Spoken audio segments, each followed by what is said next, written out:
My 8th grade math teacher was scary. She was not only scary, she was intimidating.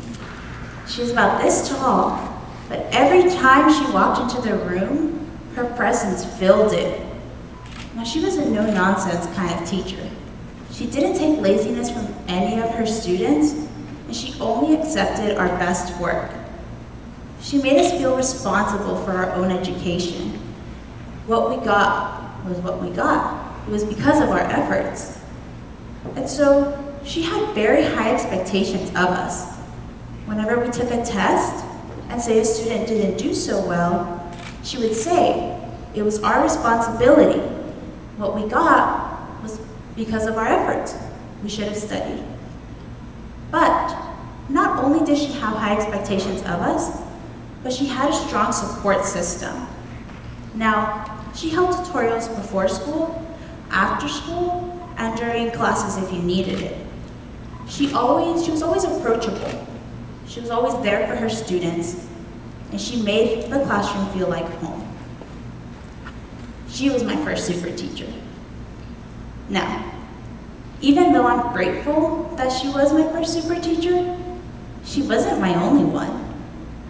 And so I believe that every teacher has the potential to become a super teacher. If you want it, you can get it, regardless of how many years you've been teaching, or if you're just starting brand new. If a teacher wants to become a super teacher, if they put in the work, they can do it. And so, as students, we don't see everything that goes into teaching. We don't see the hours that teachers spend working on lesson plans or preparing for the lesson they're about to teach. We don't see the support systems that teachers have for one another at work. We don't see how they help one another, whether it be with creating new lesson plans or taking note on their students, what works, what doesn't work. We also don't see the passion and the friendliness these teachers display towards one another. We don't see how they help each other, they support one another, and they become their own family. So what's the difference? What's the difference between a teacher and a super teacher? Let me tell you. A teacher teaches a subject. They teach whether it be math, English, history, science, art, whatever the subject may be, your teacher teaches it. Your super teacher, on the other hand, teaches the students. They teach the classroom and they adapt to what the students need. So who is the super teacher? Who's the real super teacher? Is it a mythical creature? Someone we don't know? What do they look like? Let me tell you. Let me tell you. They're kind of hiding. They're in hiding. They lay low. They don't teach because they want to receive an award or an accolade or acknowledgement from a superior. They teach because it's their passion. It's who they are, it's who they want to be, and what they want to be doing. They teach because it's what they want to do. And they show up to class well prepared. They prepare and they're ready to face any obstacles that may happen. They're ready to teach the students and kind of see where they're going, adapt to their classroom. Now in contrast, what do films say the super teacher is? Who do they say they are? I want to focus on 2 films, Dead Poets Society and Lean on Me. And so, Dead Poets Society, it's an English teacher. His name is Mr. Keaton. And he's teaching English to high school boys, right? And he tells them, language is meant for one reason, boys, to woo women.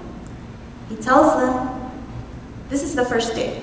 His first day teaching the classroom, he tells them, you should learn to woo women. Learn English to impress these women, to impress someone. Not because you want to build your mountain of knowledge, because you want to impress someone. The second film I want to talk about, Lean on Me. In this film, Mr. Clark, he becomes a principal. This is him. He's the principal of a public high school that's facing a shutdown. because the students can't meet the basic math level entrance test. And so he comes in with a goal.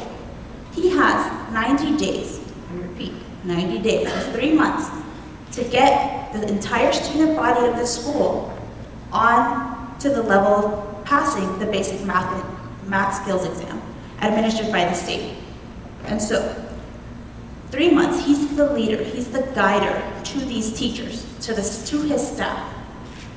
Those are the super teachers. Because in the end, after 3 months, these students, they pass that exam. Over 75% of the student body passes the basic math skills exam. Now, this is a very big accomplishment. But as a young woman, I'm told not to hold myself to Hollywood standards of beauty. I'm told that I'm a beautiful person and that I define my own beauty. And so, as an aspiring teacher, why should I hold myself to Hollywood standards of what a super teacher is? Why should I let Hollywood tell me what a super teacher is? Why don't I define my own super teacher? I define the kind of teacher I want to be. And so a 2003 study by Richard Ingersoll showed that the average lifespan of a teacher is 5 years. This means a student graduates from a college or university, they get certified, they get placed in a classroom. Within 5 years, give or take, they switch careers paths. They no longer want to teach, they choose to do something else. So why? Why is it that we're losing all these teachers? Why are they leaving after half a decade of teaching? What's happening? These teachers, these new teachers, they're not receiving the guidance that they need. And I'm not talking normal guidance like how to make a lesson plan or how to handle a classroom of children. I'm talking emotional guidance. How to find their passion and keep their passion going. How to find their passion and say, I want to do this for the rest of my life. So to all you teachers out there, I challenge you. I challenge you to show me your passion. Show me why you want to teach. Show me why teaching is the best job in the world. Inspire me. Show me, show the students, show your classroom. But at the same time, teach for your students. Teach these students. Adapt to them. Understand them. Take in their perspective.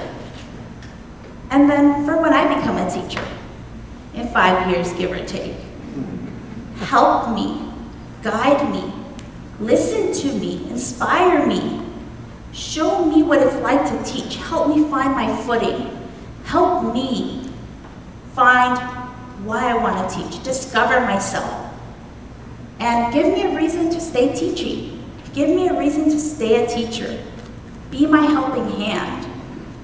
And so, to finish off, I want to ask my teachers a question. Who will you be the next super teacher for?